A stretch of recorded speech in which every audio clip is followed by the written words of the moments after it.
નમસ્તે વિદ્યાર્થી મિત્રો, આની પહેલાના લેક્ચરની અંદર આપણે ફોટો ઇલેક્ટ્રિક સમીકરણને લગતા ઘણા બધા એમસીક્યુઓ છે એ આપણે સોલ્વ કર્યા. એની અંદર ઘણી બધી નવી નવી રીતોનો પણ આપણે અભ્યાસ કર્યો.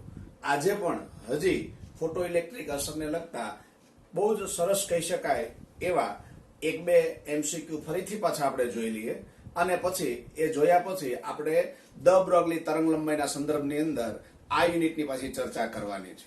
તો ચાલો જોઈ, રોજની જેમ ફરીથી પાછા તૈયાર થઈ જાવ જોઈ. તમારી સામે એક એમસીક્યુ મેં અહીંયા રજૂ કર્યો છે. એમસીક્યુની રકમ આ પ્રમાણે છે કે કોઈ ધાતુની સપાટી પર અનુક્રમે λ1 અને λ2 તરંગ લંબાઈ વાળો પ્રકાશ આપાત કરતા ઉત્સર્જિત ફોટો ઇલેક્ટ્રોનની મહત્તમ ગતિ ઉર્જા એટલે કે કે મેક્સિમમ અનુક્રમે K1 અને K2 મળે છે. તો ધાતુની સપાટીનું વર્ક ફંક્શન શોધો. તમે બરોબર માર્ક કરો. આપણે અત્યારે જે બધા એમસીક્યુ આની પહેલાના લેક્ચરમાં પણ સોલ્વ કર્યા, અત્યારના પણ સોલ્વ કરીએ છીએ, એમાં આંકડાકીય માહિતીઓને બદલે સંજ્ઞાઓ વાળા એમસીક્યુ વધારે લઈએ છીએ. કારણ કે આની અંદરથી એવા છે એ અગાઉની પરીક્ષાઓમાં ઘણા બધા પૂછાઈ ગયા છે. અને જો સંજ્ઞાઓ વાળા એમસીક્યુ આવડતા હોય તો એમાં આંકડાકીય માહિતી વાળા પૂછે તો ખાલી કિંમત જ મૂકવાની રહે, સિદ્ધાંતી નો રહે. હવે અહીંયા જે એમસીક્યુ આપ્યો છે એમાં આપણે ફોટો ઇલેક્ટ્રિક સમીકરણ છે એનો ઉપયોગ કર્યો. 1/2 mv² મેક્સિમમ બરોબર hc/λ માઇનસ hc/λ0 એટલે કે વર્ક ફંક્શન. બરાબર, તો એ સૂત્ર આપણે અહીંયા લખ્યું કે મેક્સિમમ બરોબર hc/λ માઇનસ 50. આમાં hc/λ છે એને સૂત્રનો કરતા રાખીએ છીએ આપણે. તેથી કરીને hc/λ ઇઝ ઇક્વલ ટુ કે મેક્સિમમ વત્તા 50 એટલે કે વર્ક ફંક્શન. આને ધ્યાનમાં રાખીને આપણે આ એમસીક્યુ સોલ્વ કરવાનો છે. શરૂઆતમાં λ1 તરંગ લંબાઈ માટે આ સમીકરણ આપણે લખીએ છીએ. તો λ1 તરંગ લંબાઈ માટે જો આ સમીકરણ આપણે લખીએ તો અહીં λ1 લખવાનું અને એ વખતેની ફોટો ઇલેક્ટ્રોનની મહત્તમ ગતિ ઉર્જાને આપણે K1 કહીએ. પછી λ2 તરંગ લંબાઈ ધરાવતો પ્રકાશ તમે આપાત કરો છો એના માટે જો ફરીથી સમીકરણ લખીએ તો hc/λ2 અને એ વખતેની ગતિ ઉર્જા K2 અને વર્ક ફંક્શન 50. આપણે જાણીએ છીએ વર્ક ફંક્શન છે એ ફોટો સંવેદી સપાટી એટલે કે ધાતુની જાત પર આધાર રાખે. અહીંયા આપણે ફોટો સંવેદી સપાટી બદલતા નથી માટે વર્ક ફંક્શન બદલાય નહીં, પરંતુ તરંગ લંબાઈ બદલીએ છીએ. માટે તમે જાણો છો ધાતુની સપાટી પરથી ઉત્સર્જિત થતા ફોટો ઇલેક્ટ્રોનની મહત્તમ ગતિ ઉર્જામાં ફેરફાર થાય. એ બાબતને ધ્યાનમાં રાખીને આ જે છે એને સમીકરણ 1 કીધું. બીજી તરંગ લંબાઈ λ2 માટે જે મળ્યું એને સમીકરણ 2 કીધું. હવે સમીકરણ 1 અને સમીકરણ 2 છે એનો આપણે ગુણોત્તર લઈએ છીએ. આ બંનેનો ગુણોત્તર તમે લ્યો તો hc અને hc કેન્સલ થશે અને λ2/λ1 આવશે. જ્યારે આના છેદમાં આ આવશે એટલે કે K1 + 50 છેદમાં K2 + 50 આવ્યું. બરાબર, ચાલો હવે આનો ક્રોસ ગુણાકાર કરી નાખો. ક્રોસ ગુણાકાર કરવાથી આપણને આ પદ મળવાનું છે. આ પદ જે મળ્યું એના ઉપરથી આપણે સાદું રૂપ એટલે કે આપણને કીધું છે કે ધાતુની સપાટીનું વર્ક ફંક્શન શોધો.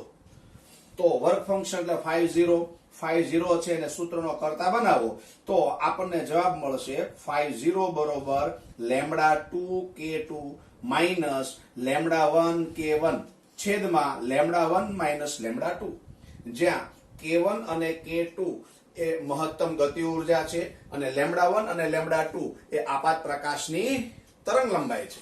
કદાચ આંકડાકીય માહિતીનો ધ્યાનમાં રાખીને આપે તો આ સીધું જ સૂત્ર છે વર્ક ફંક્શન શોધવાનું. એટલે એક સરસ મજાનો એમસીક્યુ તમારી સામે આવ્યો. હવે બીજો જે એમસીક્યુ છે એ ટ્રિકી ક્વેશ્ચન છે.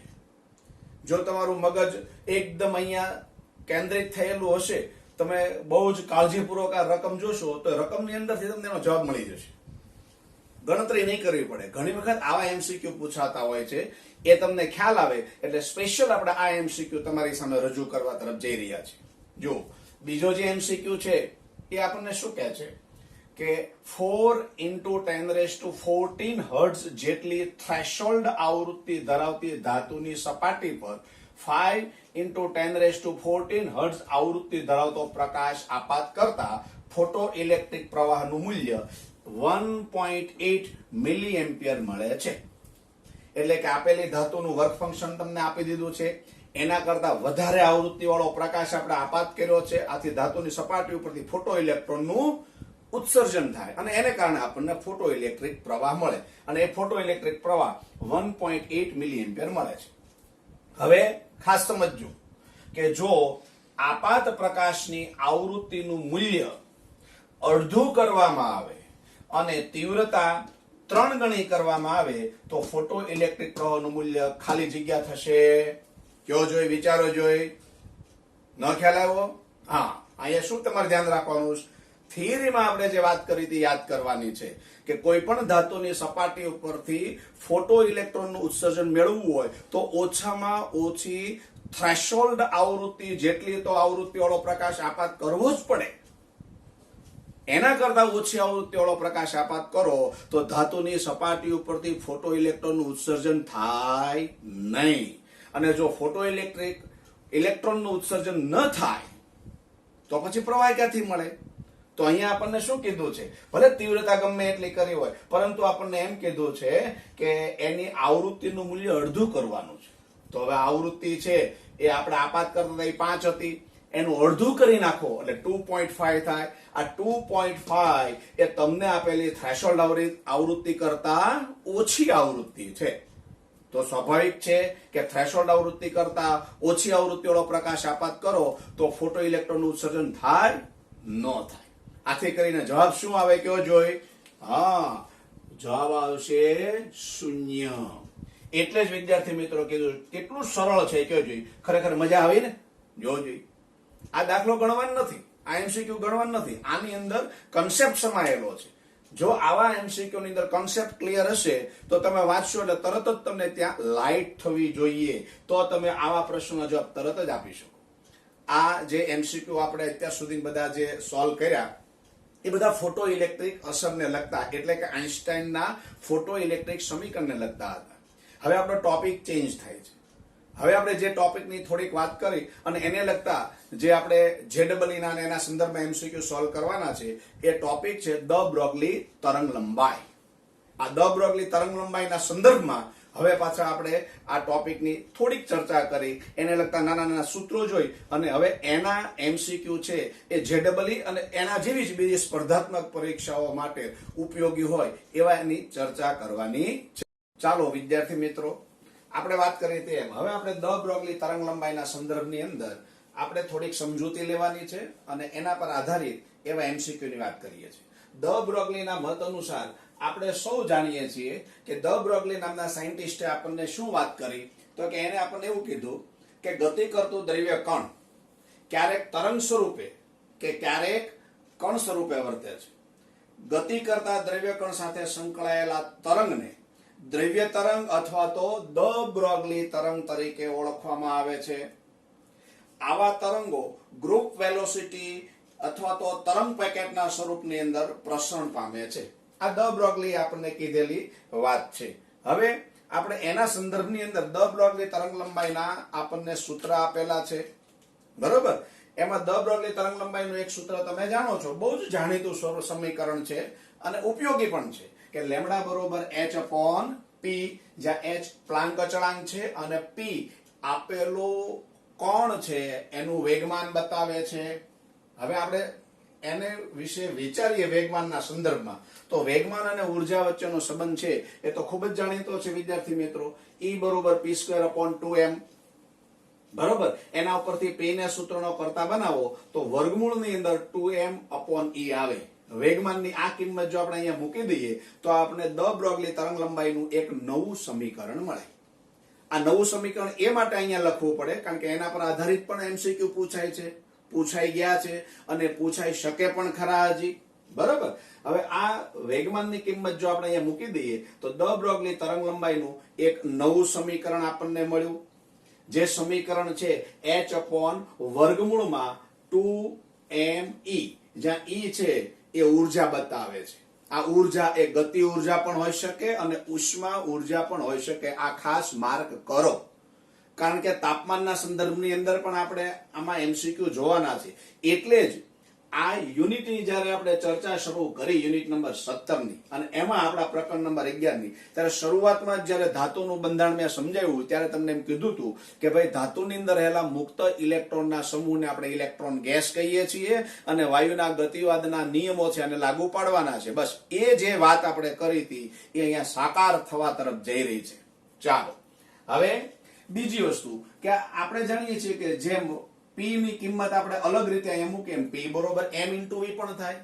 તો અહીં P ની જગ્યાએ તમે m * v મૂકી દો તો દ બ્રોગલી તરંગલંબાઈનું સમીકરણ આપણને લેમ્બડા બરોબર h/mv મળે.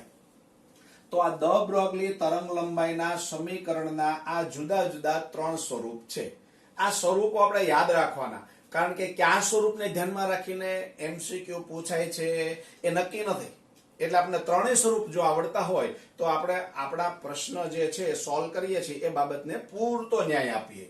હવે આની અંદર થોડુંક ડિટેલમાં આપણે જઈએ, બરાબર? એટલે મેં જુદું પાડીને તમને બતાવ્યું છે કે જે આ કણ છે કે જે ગતિ કરતો કરતો કોઈક વાર કણ સ્વરૂપે તો છે પણ એમાંથી તરંગ સ્વરૂપે જ્યારે રૂપાંતરિત થાય છે તો આ કણ કોઈક વાર વિદ્યુત ભારિત પણ હોઈ શકે અને કોઈક વાર વિદ્યુત ભાર રહિત પણ હોઈ શકે.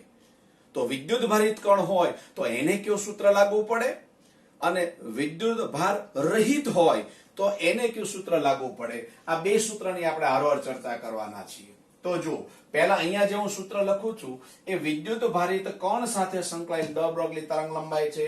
આપણે જાણીએ છીએ કે દ બ્રોગલી તરંગલંબાઈનું આ જે સમીકરણ છે એના બરોબર h/√2me લખ્યું. અહીંયા જે e લખ્યું છે એ અહીંયા આપણે વિદ્યુત ઉર્જા લઈ લેશું, કારણ કે આપણે વિદ્યુત ભારિત કણ માટે વાત કરીએ છીએ.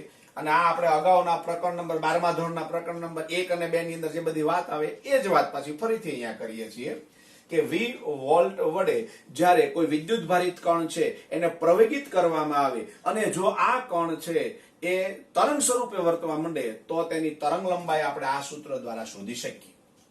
આ વખતે આપણે અહીંયા ઉર્જા E લખ્યું છે એ ઉર્જા E ની જગ્યાએ q * v લખી નાખો. ખાસ માર્ક કરો, અહીંયા v એ લાગુ પાડેલા વોલ્ટેજ છે, કારણ કે વોલ્ટેજ લાગુ પાડીને તમે એને પ્રવેગિત કરો છો અને એનો વેગ વધારો છો, બરોબર? એટલે આપણે કિંમત મૂકી દીધી. એટલે આ દ બ્રોગલી તરંગ લંબાઈ માટેનું એક બીજું સમીકરણ મળ્યું. આ સમીકરણ વિદ્યુત ભારિત કણ માટેનું છે.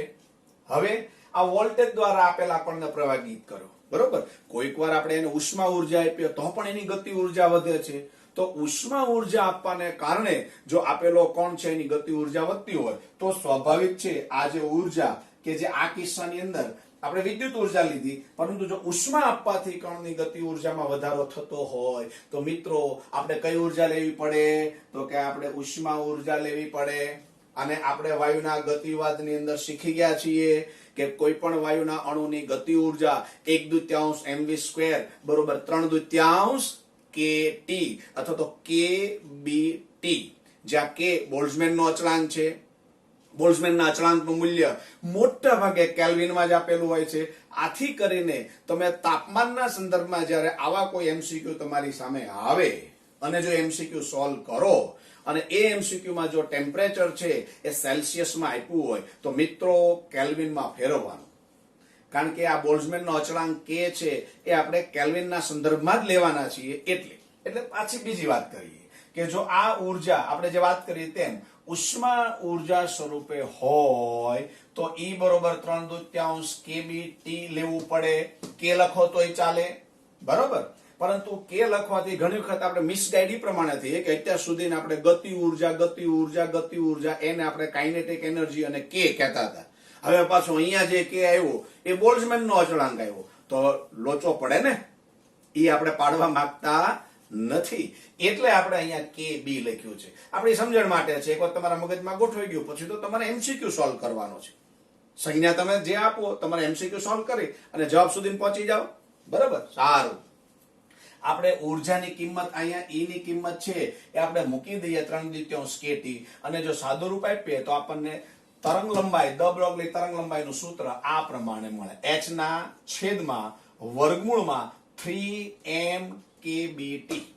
હવે જે કણની તમે વાત કરતા હો છો એ કણ માટે એનું ગતિ દરમિયાન દળ કેવું રહેવાનું છે? અચળ. કે પોતે જ અચળાંક છે બોલ્ટ્ઝમેનનો અચળાંક, h પોતે જ અચળાંક છે, પ્લાન્ક અચળાંક. તો એનો અર્થ એવો થયો કે તો પછી તરંગ લંબાઈ છે એ આ સૂત્ર પ્રમાણે વિચારીએ તો શેના ઉપર આધાર રાખે? તો સ્વાભાવિક છે આપણે કહી શકીએ કે લેમ્ડા ચલે છે 1/વર્ગમૂળમાં t, એટલે કે તાપમાનના વર્ગમૂળના વ્યસ્ત પ્રમાણ ઉપર આધાર રાખે. આ ક્લિયર થઈ ગયું? આ જે ક્લિયર કર્યું, મેં જે તમને સમજાવ્યું એ સમજૂતીને વધારે દ્રઢ કરવા માટે આપણે એક નાનો એવો એમસીક્યુ જોઈ લઈએ, બરોબર, જેથી કરીને આ વાત બરોબર આપણા મગજમાં ઉતરે.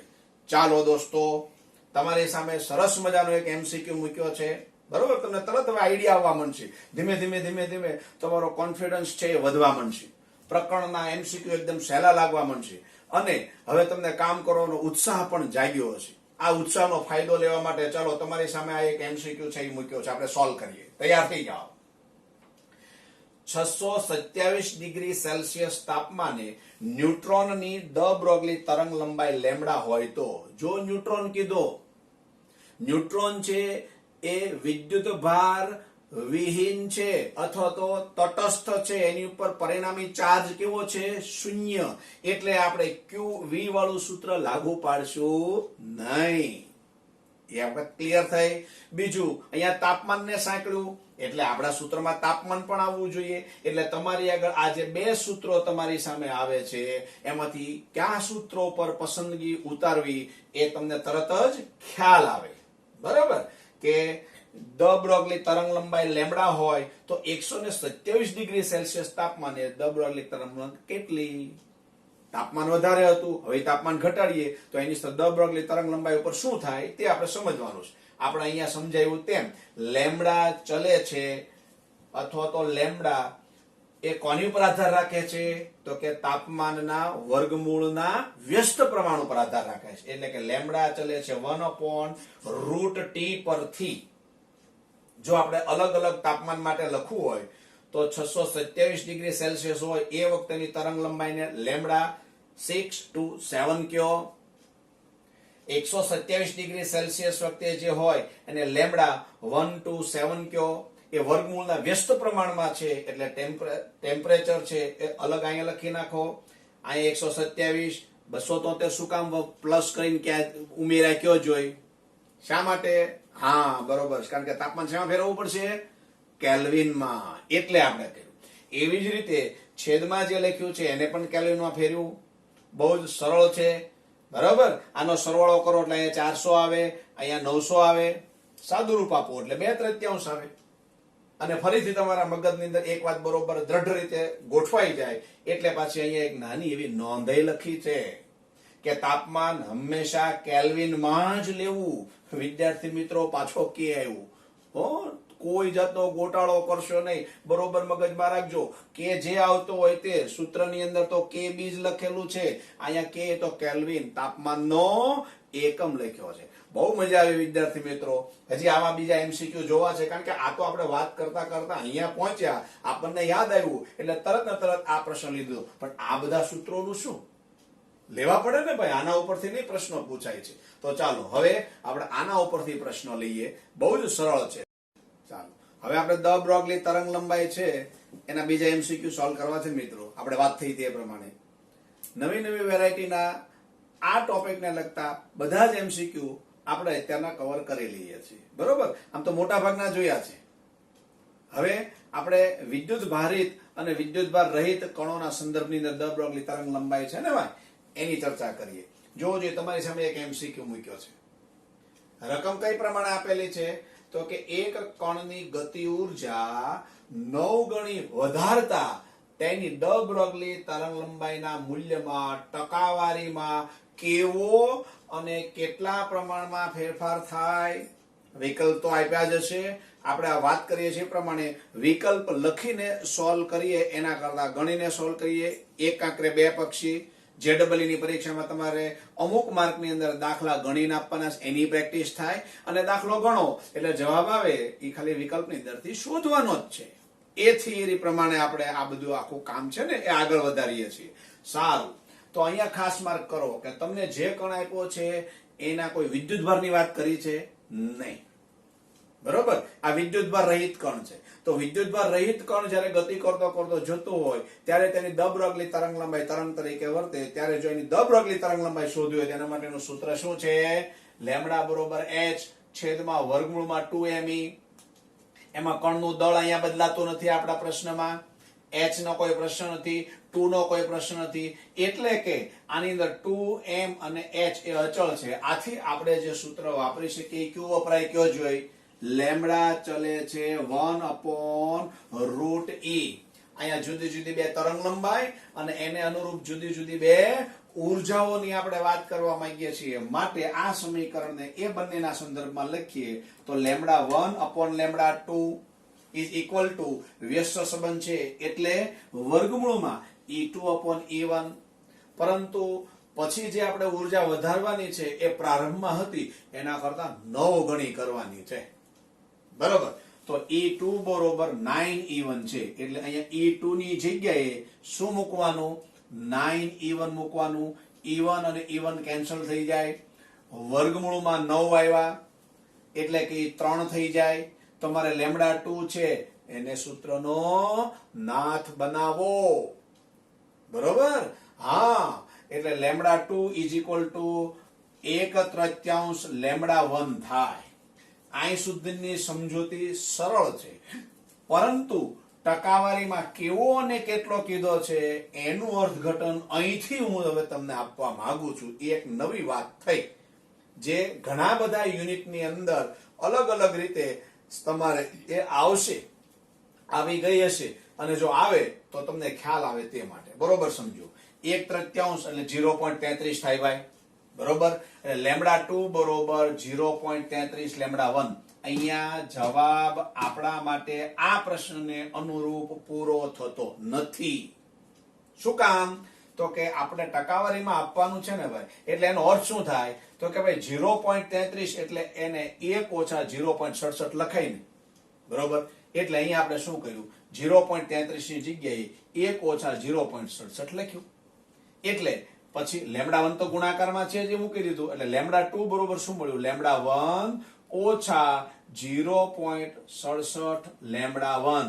એ આપણને એમ બતાવે છે કે ઉર્જા 9 ગણી કરો ત્યારે તરંગ લંબાઈની અંદર 0.67 એટલે કે ટકાવારીની દ્રષ્ટિએ 67% બોલો ઘટાડો થાય. શું કામ ઘટાડો?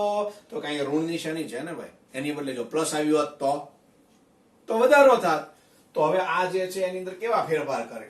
9 ગણી, 4 ગણી, 3 ગણી વધારો થાય. કોઈ અડધી કરે, ત્રીજા ભાગની કરે, બરોબર, 9મા ભાગની કરે, તો જે ઘટાડો થતો હોય એ વધારો થાય. કેવો જોઈએ? એક પ્રશ્ન આપણે સમજીએ મિત્રો બરોબર રીતે તો આની જેવા હમણાં મેં ફેરફાર કર્યો એવા 10 થી 15 પ્રશ્નો છે ને એ તમે સોલ્વ કરી શકો.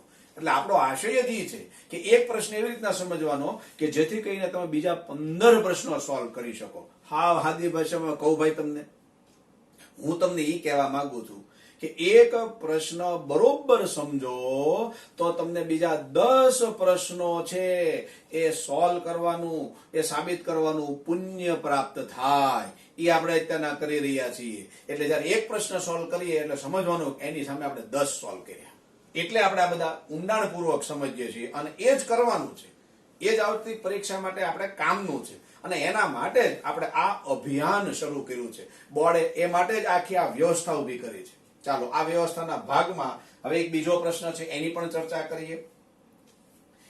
એક પ્રોટોન અને એક આલ્ફા કણની દબરગલી તરંગ લંબાઈ સમાન છે. જો પ્રોટોન અને આલ્ફા કણ એટલે બંને વિદ્યુત ભારિત કણ થયા. હવે વિદ્યુત ભારિત કણ હોય તો તમે સમજો છો કે અહીંયા જે ઉર્જા હોય એ કઈ ઉર્જા લખાય? વિદ્યુત ઉર્જા. અને વિદ્યુત ઉર્જા લખવી હોય ત્યાં શું લખવાનું? Q into V. એટલે આપણે Q into V લખ્યું. જ્યાં Q એટલે પ્રોટોન અને આલ્ફા કણની વાત છે, V એટલે એને પ્રવેગિત કરવા માટે લાગુ પાડેલા વોલ્ટેજ છે. બરોબર, તો હવે સમજો કે જો પ્રોટોનને V વોલ્ટના વિદ્યુત સ્થિતિમાન વડે પ્રવેગિત કરવામાં આવે તો આલ્ફા કણને ખાલી જગ્યા વોલ્ટના વિદ્યુત સ્થિતિમાન હેઠળ પ્રવેગિત કરવો પડે. એટલે આલ્ફા કણને પ્રવેગિત કરવા માટે લાગુ પડેલા વોલ્ટેજ શોધવાના છે. ક્લિયર? બરોબર. આપણને રકમમાં શું કીધું છે કે બંનેની દ બ્રોગલી તરંગ લંબાઈ કેવી કીધી છે? સમાન કીધી છે, સમાન. એટલે અહીંયા lambda of proton is equal to lambda of alpha, એ આપણે લખી નાખ્યું. બરોબર, તમે લેમ્બડા 1 લેમ્બડા 2 કરો તો વાંધો નહીં, પણ પ્રોટોન અને આલ્ફા આપણે લખીએ.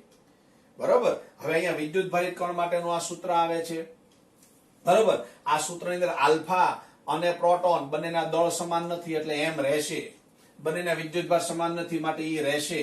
બરોબર, વોલ્ટેજ તો શોધવાના છે પણ એ રહેશે, પણ H અને 2 બરોબર એનો આમાં હિસાબ થવાનો છે. આપણે સૂત્ર લખી નાખ્યું લેમ્બડા p બરોબર તો કે H છેદમાં વર્ગમૂળમાં 2 ઇન્ટુ માસ ઓફ પ્રોટોન, બરોબર, એટલે કે પ્રોટોનનું દળ, QP એટલે કે પ્રોટોનનો વિદ્યુતભાર, અને VP એટલે પ્રોટોનને લાગુ પાડેલો વિદ્યુત સ્થિતિમાન ઇઝ ઇક્વલ ટુ H ના છેદમાં વર્ગમૂળમાં 2 માસ of alpha into Q alpha into V alpha. બંને બાજુ H અને H નીકળી જાય, બંને બાજુ વર્ગમૂળ નીકળી જાય, 2 અને 2 નીકળી જાય. બરોબર કે નહીં? આથી કરીને આનું સરળ સ્વરૂપ જે આવે એ વિદ્યાર્થી મિત્રો આપણે અહીંયા લખ્યું છે. આ એનું સરળ સૂત્ર આવ્યું, MP into QP into VP. આ P એ પ્રોટોન બતાવે છે, એવી રીતે આ બાજુ આ જે છે એ આલ્ફા બતાવે છે. એટલે અહીંયા વિદ્યુતભાર માટે પણ આપણે અહીંયા આલ્ફા, Q આલ્ફા અને V આલ્ફા. તમારે V આલ્ફાને લાગુ પડેલો વિદ્યુત સ્થિતિમાન શોધવાનો છે. એટલે V આલ્ફાને સૂત્રનો કરતા બનાવ્યો ભાઈ. હવે અહીંયા તમે જે સમજૂતી ધરાવો છો, તમારા મગજમાં જે ખ્યાલ છે એનો હવે આપણે જો ઉપયોગ કરીએ તો આપણે અંતિમ જવાબ સુધી પહોંચશું. તો અંતિમ જવાબ સુધી તો ભાઈ પહોંચવાનું જ છે ને, કઈ પહોંચ્યા વગર થોડું ચાલે. બરોબર, ચાલો તો હવે અહીંયા આપણે કઈ બાબતની જરૂર પડે છે? માસ ઓફ પ્રોટોન અને માસ ઓફ આલ્ફા. પ્રોટોન ને ભાઈ આવું કયો છો કે નહીં? 1h1 કયો છો કે નહીં? બરોબર, હા. આલ્ફા કણને તમે 2He4 કયો છો કે નહીં? બરોબર, આલ્ફાને. તો પ્રોટોનના દળ કરતા આલ્ફા કણનું દળ છે ને એ 4 ગણું છે. એટલે કે માસ of alpha is 4 into mass of proton થાય. એટલે આ સંબંધનો તમને ખ્યાલ હોવો જોઈએ. એવી રીતે તો વિદ્યુતભારની વાત કરીએ તો તમારે પ્રોટોનનો જે વિદ્યુતભાર છે એના કરતા આલ્ફા કણનો વિદ્યુતભાર બમણો છે. એટલે કે જો આપણે લખવું હોય, બરોબર, તો વિદ્યુતભારની દ્રષ્ટિએ લખવું હોય તો Q alpha is equal two 2 into QP આવું લખવું પડે. તો હવે આ કિંમત છે એ આપણે આ સૂત્રમાં મૂકી દઈએ. એટલે કે અહીંયા મેં V આલ્ફા લખી નાખ્યું, માસ ઓફ પ્રોટોન છે એ પણ લખી નાખ્યું, અને છેદમાં m આલ્ફાની જગ્યાએ આ કિંમત છે એ મૂકી દો. તો કે 4 ઇન્ટુ આ મૂક્યું. ચાલો હવે બાકીનું પદ તમને સમજાણું છે ભાઈ. હવે અહીંયા QP લખ્યું, Q આલ્ફાની જગ્યાએ પાછું આ લખી નાખો 2QP, અને અહીંયા તો VP છે જ. અહીંયા MP અને MP નીકળી ગયું, QP અને QP નીકળી ગયું. અહીંયા 4 અહીંયા 2 એટલે કે 8 થયું. એટલે કે તમને જે જવાબ મળ્યો એ VP છેદમાં 8. એટલે કે આપણે જે જવાબ લખવાનો થાય એ VP છેદમાં 8.